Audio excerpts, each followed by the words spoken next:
Bonjour, paysanne herboriste, qu'est-ce que c'est? Aujourd'hui, on va à la rencontre de Charline. Elle habite entre Poitiers et Chauvigny, dans un petit village, et elle produit plein de choses. Elle a plus d'une soixantaine de produits et elle fabrique tout toute seule chez elle. Elle fait des tisanes, Des baumes, des hydrolats, des vinaigres, des compléments, des soins nettoyants et purifiants, des huiles. des alcoolatures, je ne sais pas ce que c'est, des poudres. Elle va tout nous expliquer. Et c'est aussi valable pour les Femmes, les hommes, les enfants, les chiens, les chats, les chevaux, les chèvres. enfin plein de choses. Voilà, elle va tout nous expliquer. Et bienvenue sur ma chaîne Les Chemins des Possibles. Et si vous aussi, vous connaissez des gens qui travaillent bien, qui ont du talent, qui ont des choses comme Charline à nous montrer, eh bien n'hésitez pas à rentrer en contact avec moi. Vous avez mon mail et tout ça dans la barre de description en dessous de la vidéo. Voilà. Allez, je vous emmène. C'est par là.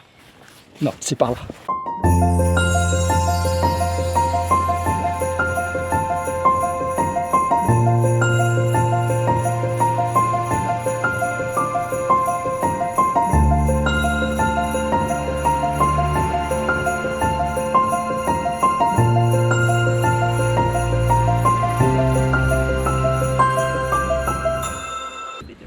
Salut, bonjour, Bonjour Charline.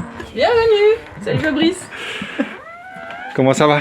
Ça va et toi? Bien, bien, bien. Donc bienvenue, Merci. bienvenue chez moi, bienvenue dans mon lieu de vie, de travail, en pleine nature. En pleine nature. Ouais, Donc c'est ici que tu fais...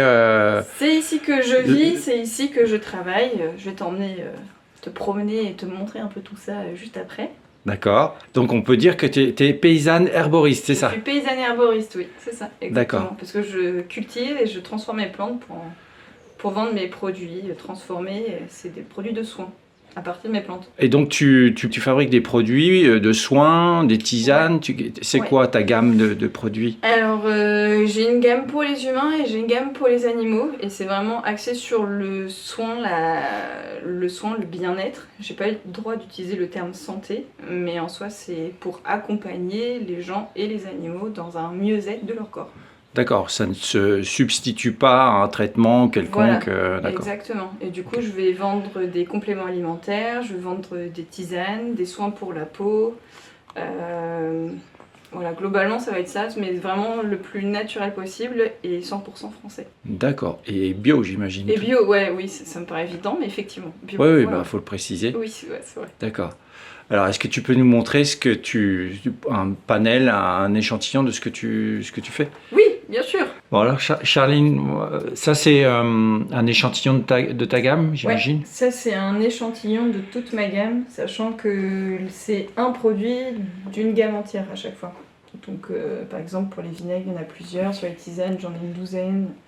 Sur les vinaigres, je vais en avoir 6. Voilà, donc oui, c'est un échantillon de ma gamme. D'accord, ça représente vraiment Ouais, tous tes produits, quoi. Au total, j'ai 66 produits. 66 produits. Ouais, c'est beaucoup. Mais je suis comme ça, je suis un peu beaucoup créative. Et du coup, quand j'ai une idée, bah, ça me trotte dans la tête, c'est tellement obsessionnel qu'il faut que je fasse. D'accord. Et donc Voilà. tu as pour humains et animaux. C'est que ça, exactement. J'ai humains et animaux. Et qu'est-ce qui te donne ces idées de création de tous ces produits? C'est une très bonne question. Déjà, de base, j'étais pas partie pour faire des produits. J'étais partie pour faire une pépinière de plantes. Parce que je voulais vraiment apprendre aux gens à reprendre en main leur autonomie sur leur santé. Et du coup, à partir de plants, faire leur tisane, leur remède. Donc j'ai créé une gamme de tisanes. Et après, c'était en fait tout simplement des produits que moi j'utilisais avant de m'installer. Mais j'achetais ça sur c'était des produits industriels, de laboratoire. Mais les eaux florales, par exemple, j'en consommais déjà, j'en utilisais. Les huiles, c'est pareil. Les vinaigres bien-être, c'est pareil. Je les utilisais déjà. Et donc je me suis dit, en fait, les produits que j'utilise moi dans mon quotidien, je veux que les gens les découvrent et sachent comme ils sont assez incroyables, en fait, ces produits-là. Ouais. Pas connus du grand public. Et après, j'ai eu des idées à force de rencontrer ma clientèle sur des besoins spécifiques. Donc je créais par rapport à des besoins spécifiques.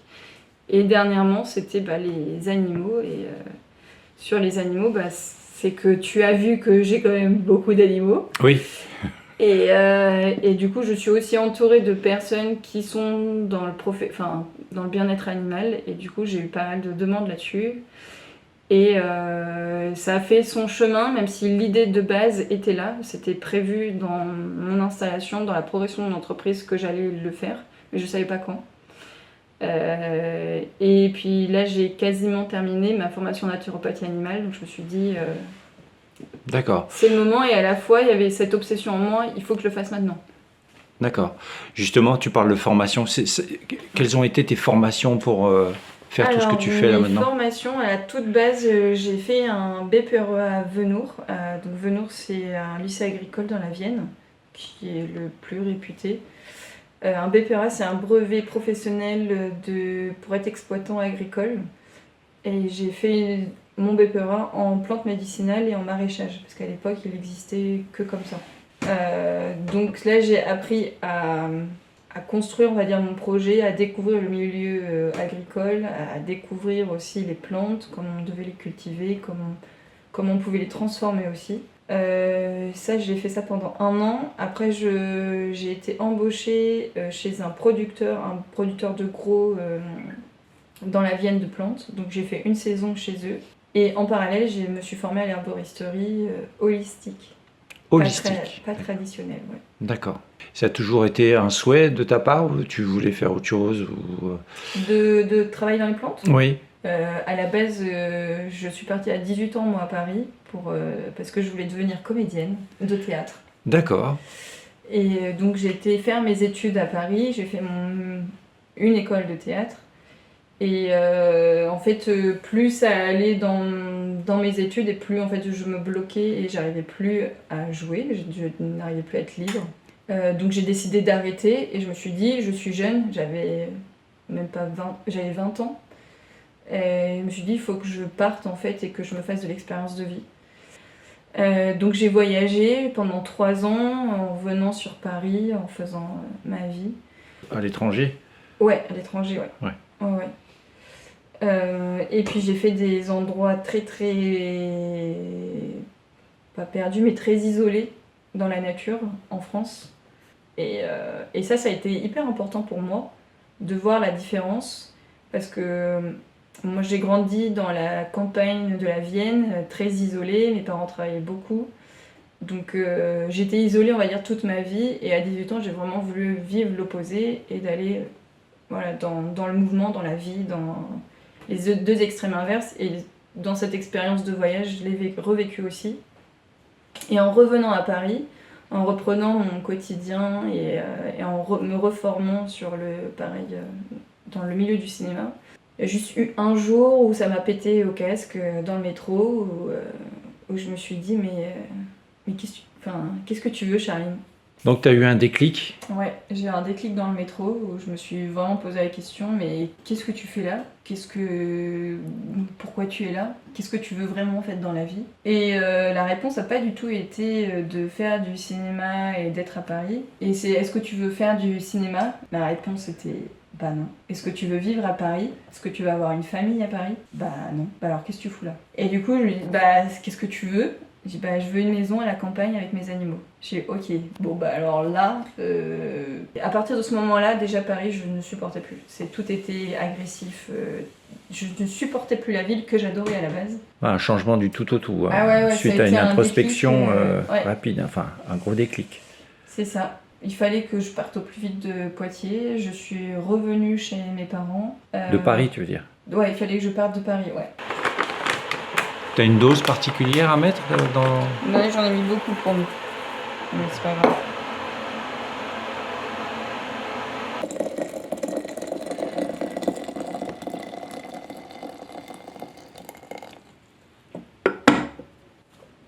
Donc là, tu nous as servi la tisane qui La s'appelle pisse mémé. Peace Mémé, Mais qui est... pisse mémé.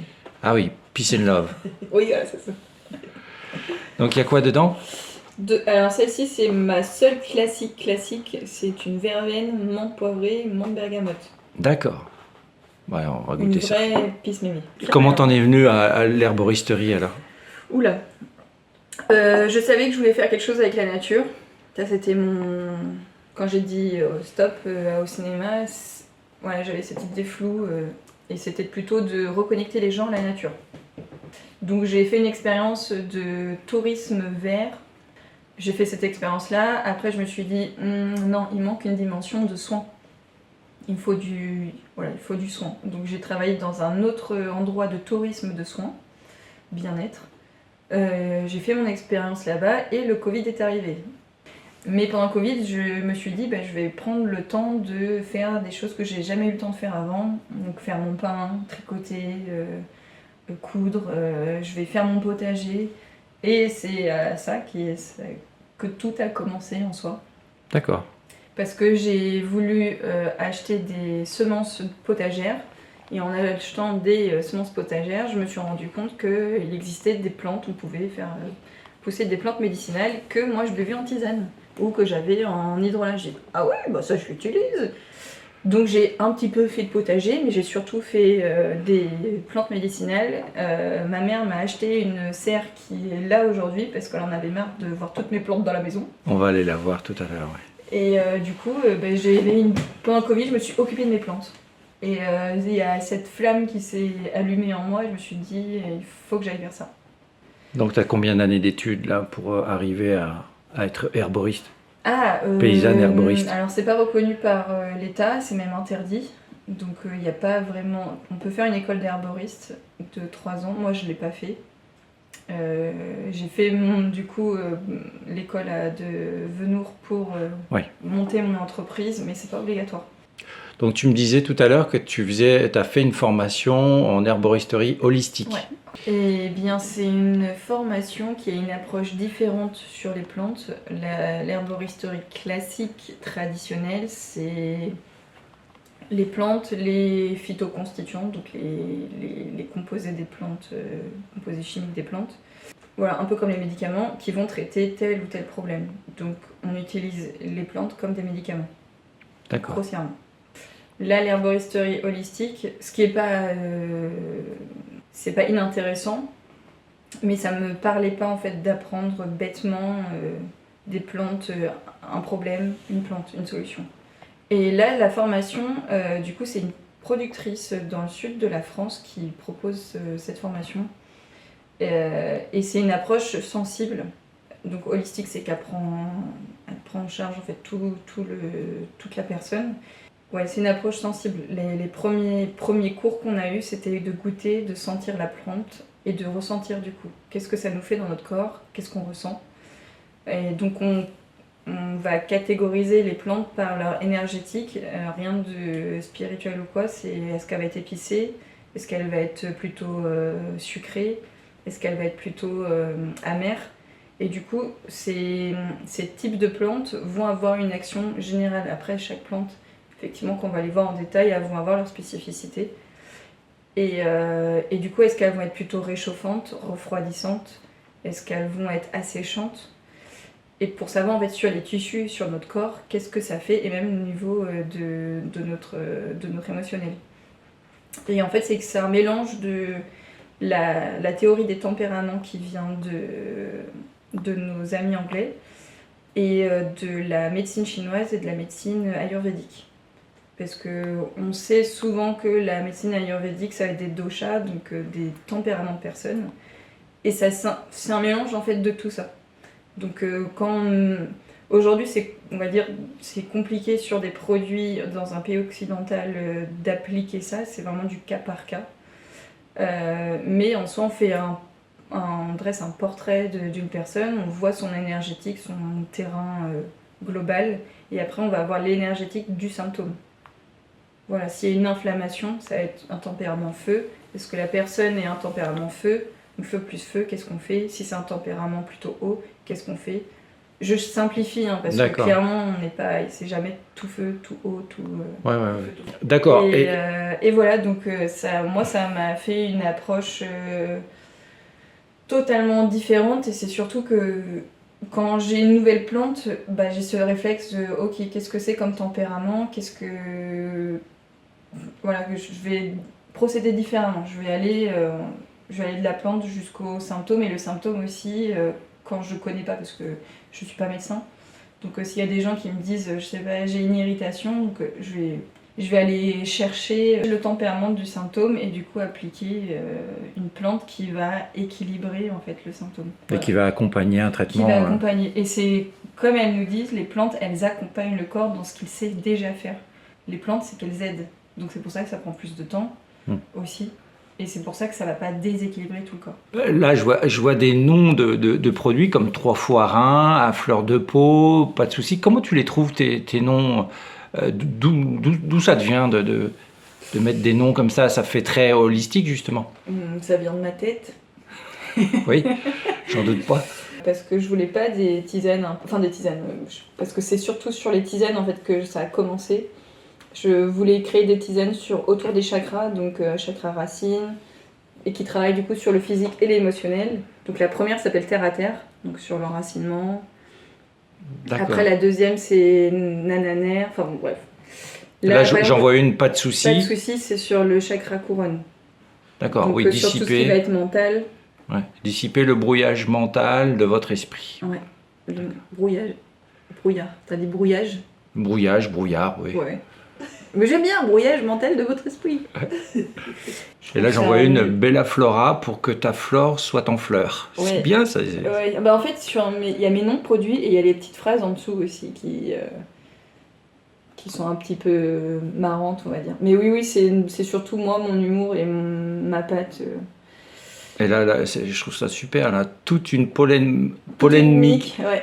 pour Ouais. que le printemps ne te monte pas au nez. Sur tout ce qui est mélange. Tout mélange, ouais, je vais mettre des noms assez marrants. Je mets du temps, en tout cas, à les chercher, à les trouver. Mais oui, je veux que ça soit évocateur, je veux que ça soit que ça parle aux gens, surtout. Mais avant tout, c'est parce que je veux que ça me fasse marrer, en fait. Oui, faut pas se prendre au sérieux. Ouais, c'est bien. Et justement, comment tu procèdes alors pour distribuer tes produits? Comment tu fais? Alors, je fais déjà... J'ai commencé par faire beaucoup de marchés, beaucoup d'événements, marchés de plein air, donc marché alimentaire, sur le marché de Poitiers. J'ai fait aussi Chauvigny. Et après, j'ai fait beaucoup d'événements, des fêtes des plantes, des fêtes médiévales, des salons bien-être, des marchés de Noël, voilà, beaucoup d'événements. Aujourd'hui, je réduis. J'ai aussi mon site internet, ma boutique en ligne. Comment ça s'appelle? Et mon site internet s'appelle Bohème Plante Bio. Et Bohème, c'est B-O-E-H-M. Et tu vas me poser la question, pourquoi tu l'as écrit comme ça? Voilà, j'attends la réponse maintenant. B-O-E-H-M. En fait, comme j'ai dit tout à l'heure, mon petit déclic, ça a été du coup dans le métro, et je me suis dit, qu'est-ce que tu veux? Je veux avoir une maison avec mes animaux. Donc j'ai eu ma maison et j'ai eu mes animaux. Et l'idée de Bohème est arrivée aussi, l'idée de m'installer, de créer mon entreprise est arrivée à ce moment-là. Et je me suis dit, qu'est-ce qui me caractérise le plus? Qu'est-ce qui est mon essence, on va dire, qu'est-ce qui est le plus important pour moi? Et ben, c'était mes animaux. Et donc j'ai réfléchi en fait au prénom de mes animaux et j'ai réfléchi à l'ordre dans lequel ils sont arrivés dans ma vie. Et ça fait Bohème. D'accord. Donc voilà, c'est la première lettre des prénoms de mes animaux dans l'ordre où je les ai eus. Donc le B, c'est qui? C'est un petit chien qui n'est plus ici. Qui n'est plus là, d'accord. Qui n'est plus là. Le O? Le O, c'est ma petite chienne. Le E, c'est mon petit bouc. Le H, c'est ma petite brebis. Le M, c'est mon chat. Mais aujourd'hui, bon, t'as vu qu'il y en avait beaucoup d'autres. Ouais. Eh bien, ça ferait bohémienne. D'accord. Mais c'est excellent. Mais voilà. Super. Donc on peut te retrouver sur des événements, sur ton site. Sur mon site, j'ai des boutiques qui revendent mes produits dans la Vienne. Donc j'ai Biocop, j'ai Leclerc pour les tisanes. J'ai des boutiques de créateurs un peu dans la Vienne aussi. Les gens qui sont pas dans la Vienne, qui sont loin, par exemple à l'autre bout de la France, il faut aller sur mon site internet je fais des envois dans toute la France, Belgique, Suisse. D'accord. Et dans la Vienne aussi, j'ai des points de retrait gratuits. Est-ce que tu arrives à en vivre? Ah ouais, bonne question. Alors, donc ça fait 4 ans que je suis installée, là, au 1er avril, ça va faire 4 ans. Donc ça fait 3 ans que je commercialise, parce qu'il y a 1 an où il y a toute la plantation, toute la préparation. Au bout de 3 ans, en vivre, est-ce que je me sors un SMIC purement de l'entreprise? Je pense que je suis pas très très loin, mais pas encore tout à fait. Après, j'ai les aides de l'État parce que je suis en bio, parce que je suis jeune agricultrice. Et aujourd'hui, c'est ça qui me permet d'en vivre, on va dire, aisément. Mhm. Mais purement de l'entreprise, je suis pas un SMIC, quoi. Pour 60 heures semaine. Et donc, si tu avais des conseils à donner à des gens qui souhaiteraient faire ce que tu fais ou qui seraient intéressés par ton parcours Je sais qu'on idéalise beaucoup ce métier, mais il y a un envers du décor quand même. Parce qu'il faut être déjà multitâche, il faut vraiment savoir tout faire, que ce soit la production, la transformation, l'administratif, le commercial, faut tout gérer, la communication. Ça reste un milieu agricole, donc c'est beaucoup d'heures pour peu de rémunération. On est sur des produits aussi peu connus du public. Donc pour s'en sortir, pour moi, il faut vraiment être à fond sur la commercialisation. La production doit passer en après, parce que qu'est-ce qui fait vivre, c'est la commercialisation, c'est le fait de vendre ses produits. Sauf qu'on n'est pas formé à ça, on est formé souvent sur la production, la transformation, mais on n'est pas commerçant dans l'âme. Donc ça, c'est juste, si on veut en vivre, il faut prendre en compte les horaires énormes, l'étendue d'horaires qui sont assez... Voilà, la charge mentale. Et le fait d'être hyper polyvalent. Mais j'en parle beaucoup parce qu'aujourd'hui, j'interviens au lycée agricole de Venours, justement dans cette... là où tu as appris... Là où j'ai appris, ouais. Parce que, en fait, quand je me suis installée, je me suis rendu compte de l'étendue de ce que c'était de s'installer et face aux non-réponses que j'avais, je me sentais seule. Et je me dis, mais en fait, toute la formation que j'ai faite, là, je m'installe, mais j'ai aucune clé, quoi. Je m'installe, je ne sais pas ce que je fais. Donc, quand je me suis installée, après, je suis allée les voir et je leur ai dit, écoutez, votre formation, ça va pas. Il y a un problème. Ah oui, carrément, t'as Oui. été... Ah ouais, je suis allée les voir et je leur ai dit, je dis pas qu'il faut tout revoir, mais il faut faire un point sur l'installation parce qu'en fait, vous ne nous préparez pas du tout à qu'est-ce que ça va être. De tous les questionnements, tous les choix que vous allez devoir faire et vous n'avez pas de réponse. Sur des trucs très bêtes, mais qu'est-ce que je fais, comment j'installe mon séchoir, combien je mets de clés, combien mes rangs, je fais quoi, je fais des traits, je mets quoi, 20 cm, 30 cm. C'est plein de questions qu'on n'a pas de réponse, et sachant que quand on s'installe, quand on le fait, après normalement c'est pour toute sa carrière. Donc c'est des choix hyper décisifs. C'est vraiment des questions pratico-pratiques, mais qui sont hyper importantes. Hyper importantes, ouais. Puis pour bien vivre aussi son installation, parce que c'est déjà tout nouveau, il y a plein de choses à penser, et quand chaque étape qu'on va faire, on ne sait pas. Donc tu interviens et Donc j'interviens aujourd'hui auprès de ceux qui veulent s'installer. Tu leur expliques comment faire. J'essaye en tout cas de leur transmettre moi mon expérience comme je peux, surtout sur la commercialisation et après sur d'autres choses. Charline, qu'est-ce qui t'anime au quotidien pour faire tout ce que tu fais ? C'est une excellente question. Donner des solutions naturelles aux gens. En tout cas dans mon métier, c'est proposer en tout cas des produits, des solutions qui soient vraiment pures et vraiment saines. Mais oui, des produits je suis pas la seule, on est beaucoup de paysans et herboristes à faire des produits d'une extrême qualité et de proposer ça en tout cas par rapport à tout ce qu'on peut voir sur le marché qui est blindé de cochonneries, de conneries. Ça motive en fait de montrer aux gens vous pouvez avoir des choses saines et il y a des choses saines qui existent et qui fonctionnent. Parce qu'il y a vraiment ce truc où c'est naturel, c'est forcément sain. Alors pas du tout. Ça peut être à base de plantes. Si ça vient du Pérou, si ça vient de je ne sais pas où et que c'est blindé de traitements, ça va pas être sain. Ouais. Si c'est mal séché, si c'est mal fait, c'est comme tout, c'est comme un légume. S'il a été moisir à un endroit où il n'est pas mûr et qu'on leur met des produits pour qu'il mûrisse, c'est pas spécialement sain pour la santé, même si c'est un fruit, même si c'est un légume. Et je trouve qu'il n'y a pas sur le marché des produits de bien-être, pour pas dire santé, vraiment, vraiment naturels. D'accord. Et comment tu te projettes dans l'avenir avec ton métier ? Comment tu vois les choses ? Il Il y a quelque chose qui me manque aujourd'hui dans mon entreprise, c'est la transmission. D'accord. La transmission est assez importante pour moi. Je m'en suis rendu compte en commençant, en faisant mes interventions au lycée, où je me suis rendu compte que j'aimais énormément ça et que ça me passionnait. Enfin, voilà.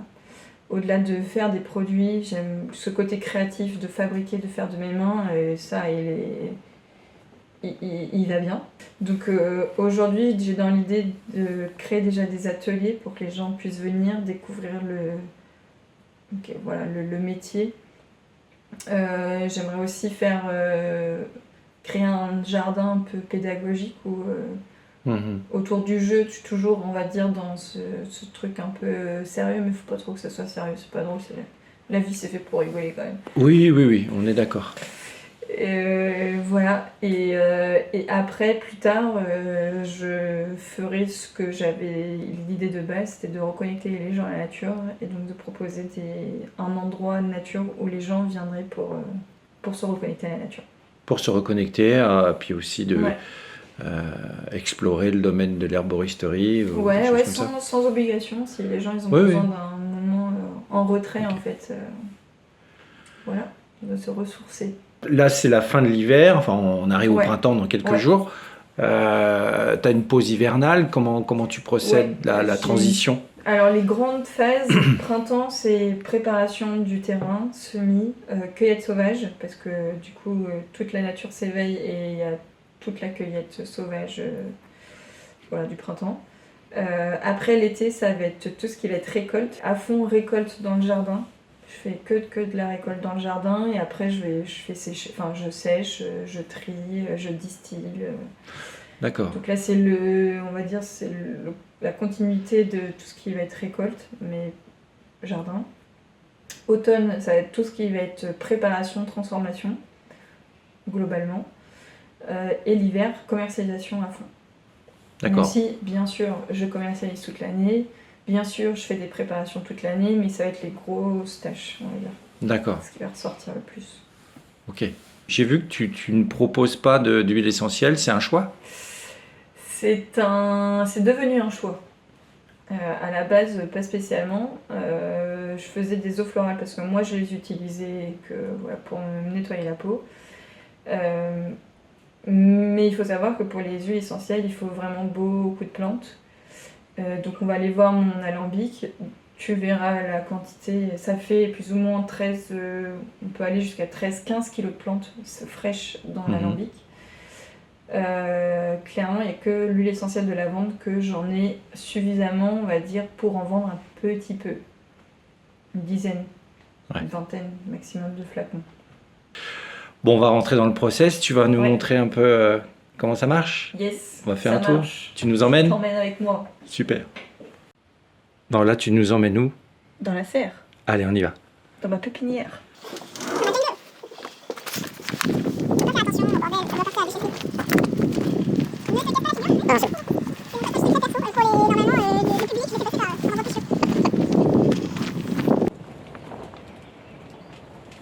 Donc là, c'est là où tout commence. C'est là où tout commence, effectivement. C'est là où je fais mes petits semis et là où je les laisse pour qu'ils germent et pour qu'ils se développent, pour faire des jolis petits plants, pour que on est fin mars, mi-mars, pour que dans un mois et demi, ça soit des bons plants que je puisse mettre en terre. Ouais. Donc là, on voit... Là, c'est du basilic cannelle. Donc là, il est vraiment tout petit, mais il va bien se développer, il va devenir grand comme ça. Puis après, je les mettrai en terre.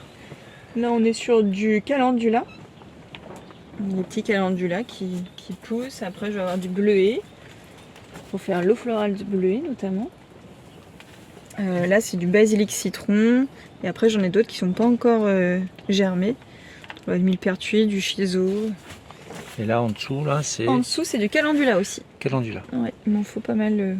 Et les petits, ceux-là, là? Et ça Alors ça, c'est pas moi qui les ai faits. Je les ai achetés, c'est des plants que j'ai achetés. Et c'est du titri. Mais alors là, ils sont tout petits. Après, ça va devenir des arbustes. Ouais. D'accord. Ça ressemble à ça, le titri. Et là, de l'autre côté, tu as aussi... Et là, il y a du bleuet. bleuets. Et là, on peut voir que ça commence tout juste à se lever. Il y en a certains, tu vois, toc, juste là. Et là, c'est de la mauve. Là, c'est pareil, ça commence à lever. Donc, c'est vraiment aux prémices. Mais je commence souvent dans la maison parce que c'est plus stable la température. Et dès que ça commence à sortir, pouf, je les mets dans la serre. Mais là, avec des journées comme on a là en ce moment, ça pousse plus vite. Tu vas être un peu en avance sur le planning. Je ne pense pas parce que Ouais. l'inertie de la serre fait qu'il y a des grosses variations de température et les semis, ils n'aiment pas ça.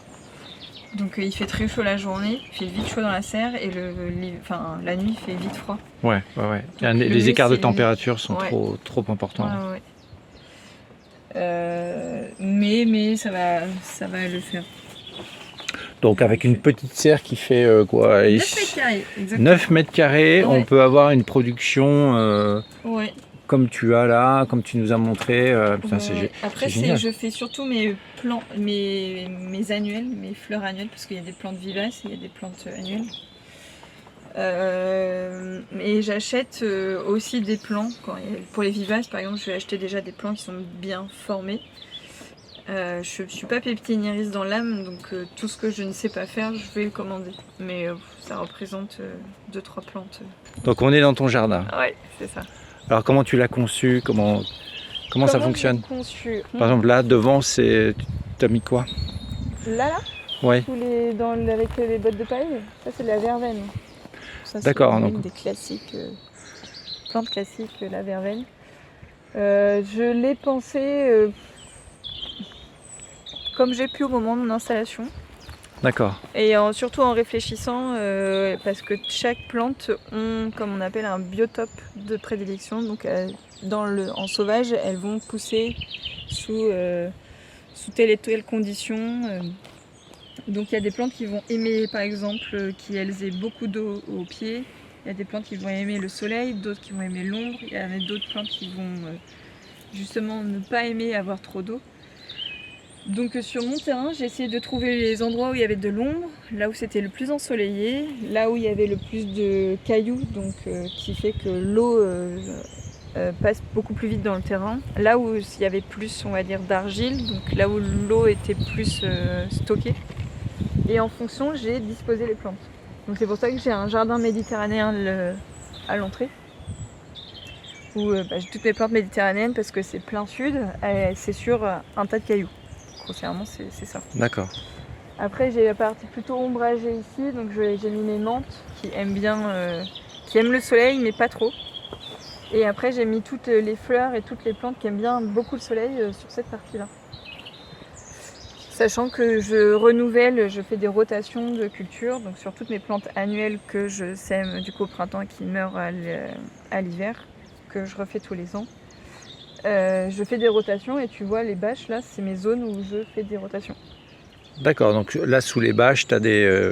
C'est là où- Là c'est en train de mourir pour D'accord. préparer le sol. Tu nettoies le. Ouais, d'accord. tu Ouais, prépares le ça enlève les mauvaises herbes, ça prépare le sol. C'est une technique de maraîchage sur sol vivant. Tu as combien de mètres carrés là à peu près? Au total, j'ai grosso modo 1500 mètres carrés. Pas cultivé, mais tout avec les passe-pieds, tout ça. D'accord. Euh, De toute façon, on va revenir cet été pour voir l'évolution Ouais. Oui. de ton jardin. Totalement. Puis là, tu verras que c'est bien désherbé parce que là, je n'ai pas. Oui, bah là c'est la en reprise. sortie d'hiver et il y a un gros travail de nettoyage, de désherber toutes les planches, toutes les plantes pour qu'elles bénéficient bien de la lumière et qu'elles repartent bien. Ouais. T'as beaucoup de pissenlit. Ouais. Il y a D'ailleurs, beaucoup de pissenlit, mais je l'utilise. tu l'utilises. Ouais. Donc c'est une plante naturelle qui. C'est ça. Mais en fait, je fais beaucoup. Alors, c'est vrai que je cultive, mais je fais aussi beaucoup de cueillette sauvage. Ouais. Et donc, je vais dans la nature, dans des endroits où je sais que c'est pas pollué, et je vais récolter des plantes. Je fais aussi beaucoup de cueillette sauvage chez moi. Donc, notamment le pissenlit, il y a le plantain, il y a la pâquerette que je vais récolter, il y a le sureau. Là, en ce moment, cette année, je me suis mise aux bourgeons, donc je récolte des bourgeons. D'accord. Donc, il y a la ronce, il y a l'olivier, il y a le noyer, enfin voilà. D'accord. Pas mal de choses. Chouette. C'est quoi ça? Ça, c'est l'agastache. C'est une plante qui n'est pas beaucoup connue du public. Et d'ailleurs, je suis super contente parce qu'elle a bien repris. Et je l'ai changé de place parce que je l'avais mise ailleurs et elle se On dirait de l'ortie, ça ressemble un peu... Ouais, mais ça pique pas. Et ça D'accord. sent meilleur. Et ouais, là, elle a fait une bonne reprise. Et c'est une plante qui a une odeur anisée, mais anisée sucrée. Alors, celle-ci, ça va être la mentholée. Parce qu'il y a différentes variétés. Alors, attends. Les propriétés de la gastache? C'est surtout une digestive. D'accord. Enfin, en tout cas, moi, je l'utilise beaucoup pour ça.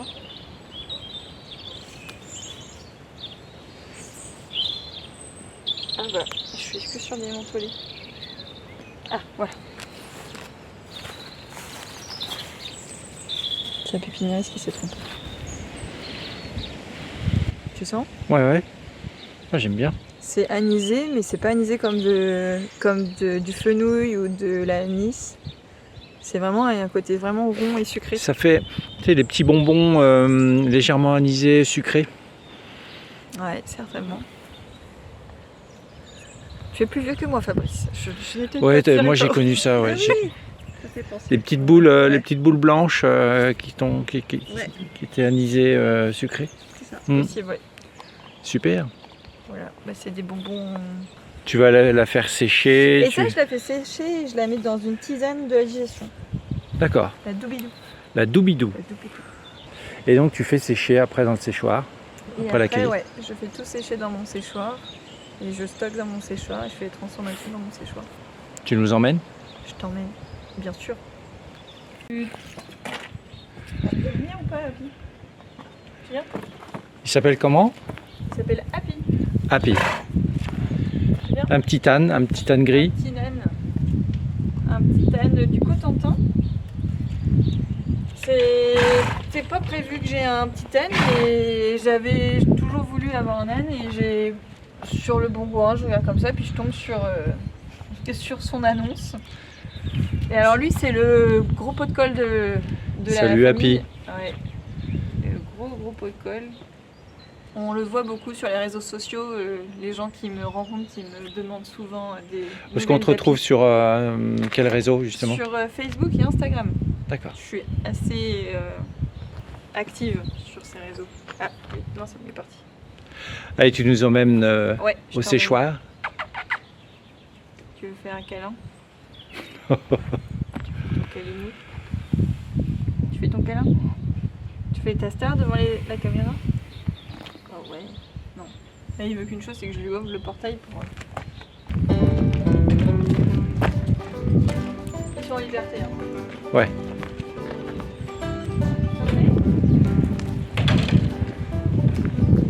Allez, à plus. C'est les deux potes.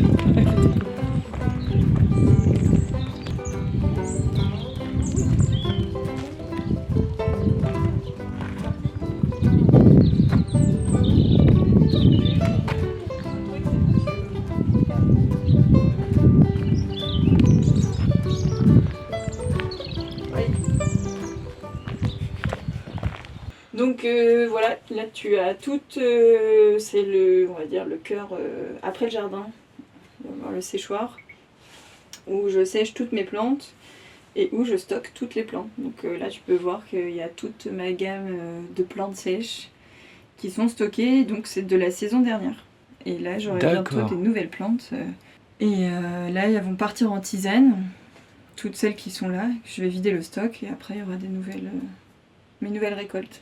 C'est D'accord. aussi là où je vais préparer mes tisanes, où je vais faire mes macérations huileuses pour les huiles, mes macérats vinaigrés pour mes compléments alimentaires. Je vais faire mes poudres aussi de plantes. Et la grosse machine que tu vois en bas, c'est le déshumidificateur. Donc c'est lui le plus gros outil qui permet de maintenir l'humidité dans... Enfin un taux d'humidité... Le taux d'hygrométrie, là je vois 30%. C'est ça. Bah, en ce moment, vu que je suis pas dans la grosse période, c'est plutôt 40%. Mais il fait un peu de zèle, du coup, il va jusqu'à 30%. D'accord.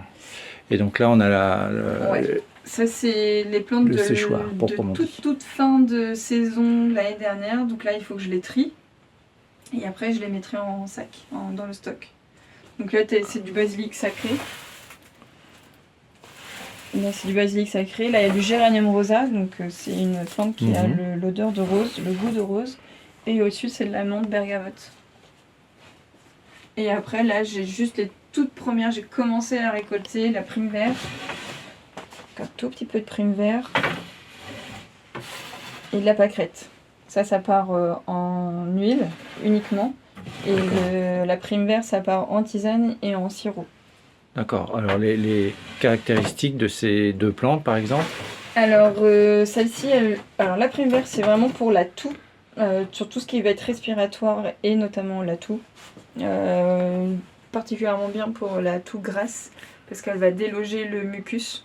Donc ça va enlever quand on tousse et qu'il y a tout ce gras, ce mucus.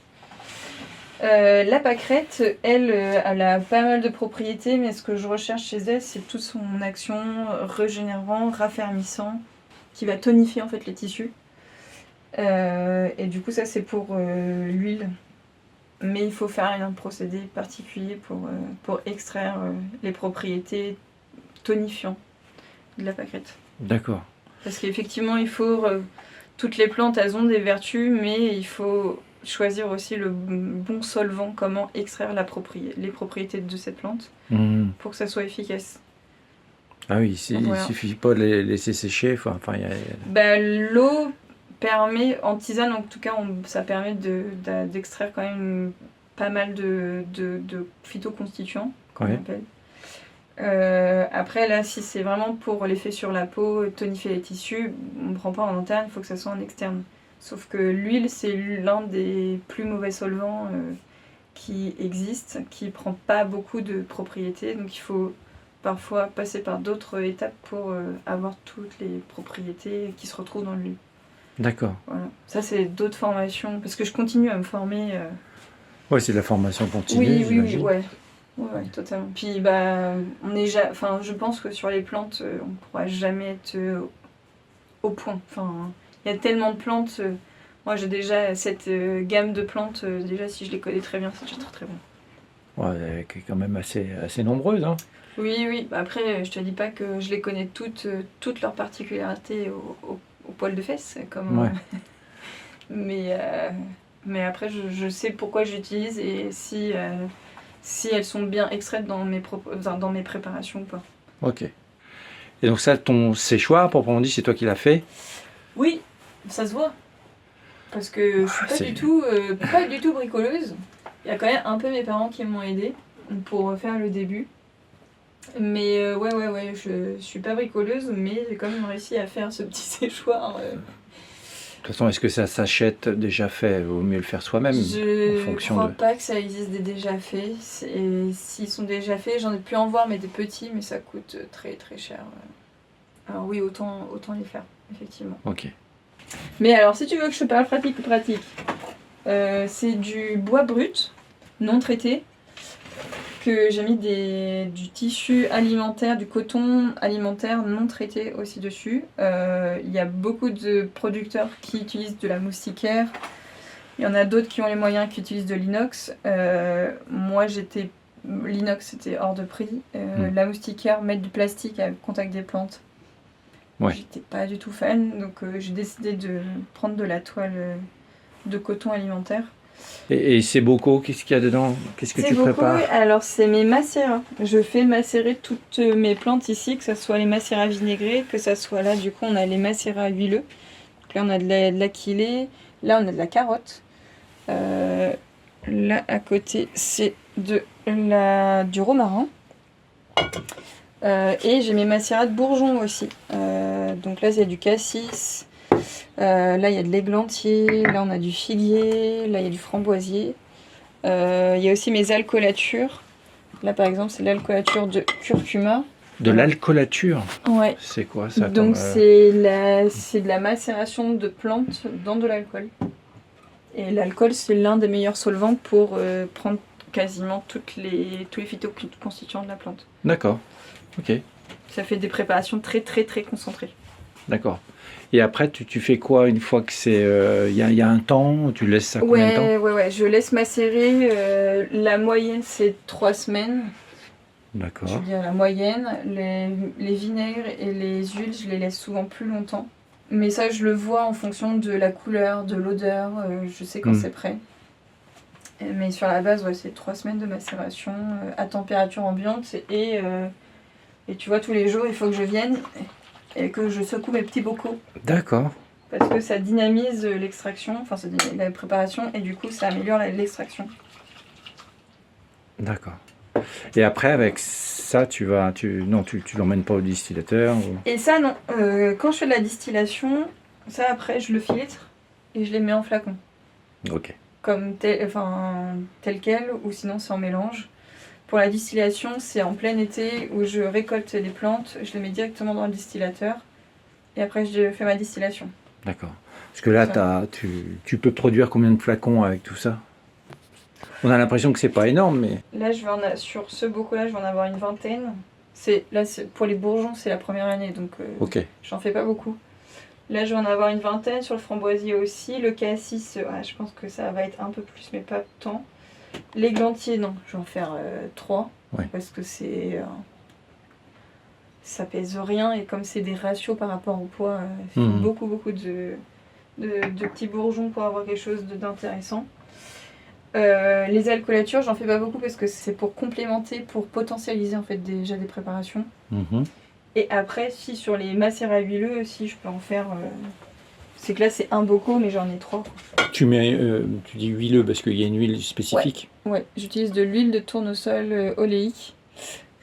Quelque chose que je ne t'ai pas précisé, c'est que je ne travaille qu'avec des petits producteurs locaux bio pour mes préparations. Donc l'alcool, ça vient d'un petit producteur bio de Charente. L'huile, ça vient d'un petit producteur à côté de chez moi qui est en bio aussi.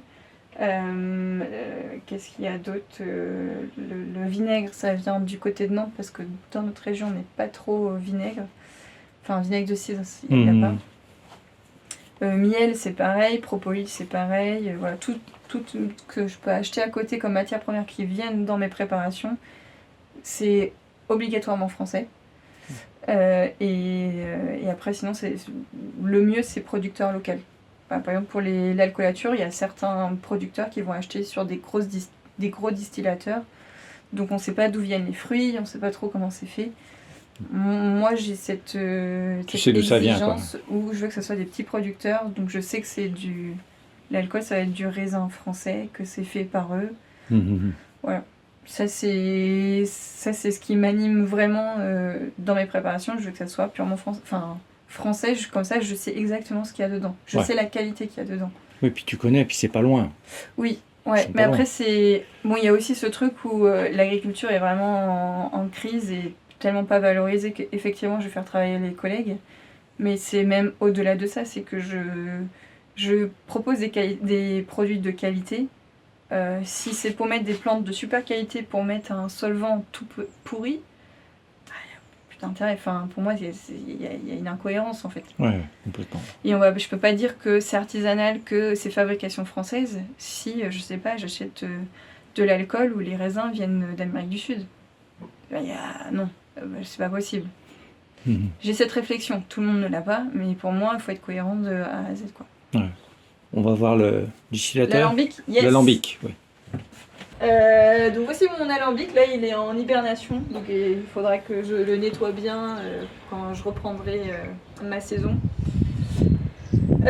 Et non, on ne peut pas faire d'alcool avec, enfin en tout cas oui, mais je ne sais pas faire. Et il n'y a pas l'équipement qui va avec pour faire de l'alcool, donc je peux pas faire de la poire, de la prune, tout ça, je sais pas. Moi je fais des plans. De l'alcool. Je te posais pas la question, mais bon, tu le précises. Mais je préfère le dire, parce que je sais qu'on me pose la question à chaque fois. Toujours la petite blague. Et du coup, c'est ici que je distille, que je mets toutes mes plantes. C'est un alambic de 50 litres. 50 litres, c'est la cuve. C'est là où on met l'eau, ou du moins les fleurs, quand on fait l'eau florale, le bleuet. On fait tout dedans. Et après, sinon, pour tout ce qui est hydrolat, parce qu'il y a une différence entre eau florale et hydrolat, c'est tout là dans la colonne. Là, effectivement, il est pas... Peut-être que quand tu reviendras, on fera une petite distillation et que tu le verras en action. Ah oui, oui. Ouais, ok. Oui, il y a les poupoules. Là, tu as ton stock de verre. Ouais, là j'ai mon stock de verre aussi. Oui, puis il faut que tu trouves des contenants spécifiques. Ouais. Ils sont, Ouais. Bah, là, je travaille moi qu'avec du verre parce que je veux pas que ça ait trop de contact avec le plastique. Et je veux pas que si chez les gens ça va être en contact de la lumière et tout ça, que le plastique aille trop dans les préparations. Merci. Merci à toi. Alors Fabrice, ça fait quoi cette immersion dans la paysannerie et l'herboristerie? Moi, j'ai beaucoup aimé. Mais je pense qu'on y verra plus clair cet été avec beaucoup plus de plantes. Oui, ça sera mieux. Ouais. Ça sera mieux. Parce que là, c'est vraiment le tout début. Et je suis plutôt pas vraiment au jardin, en plus, je suis plutôt en cueillette. Donc, Ouais. D'ailleurs, en parlant de plantes, c'est quoi ta ou tes plantes préférées? Mes plantes préférées, alors il y en a une que j'aime beaucoup pour son odeur, c'est la marjolaine. La marjolaine, Ah ouais. on fait quoi avec? Tu fais quoi avec? Je fais une tisane pour le stress. Je l'intègre D'accord. dans le stress parce que c'est une apaisante du système nerveux. Ça c'est vraiment pour son parfum. Et après, il y en a une que je recommande beaucoup, un peu tout le temps, c'est le basilic sacré. Ouais, qui est une plante qui est dite adaptogène et du coup elle va refonder les socles du système nerveux. Donc je trouve que dans notre société actuellement, on a tous besoin du basilic sacré, ça nous fera tous du bien.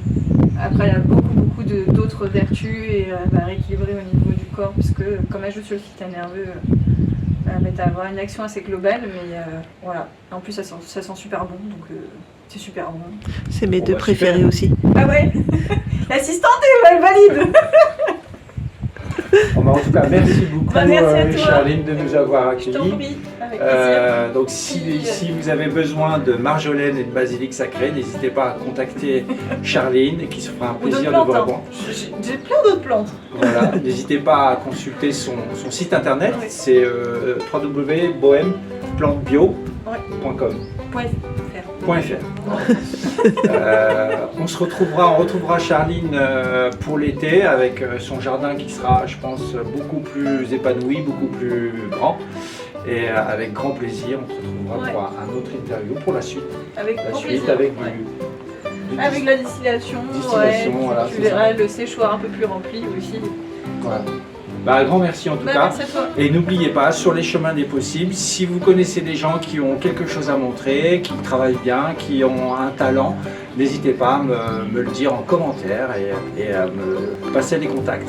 Je vous dis à très bientôt.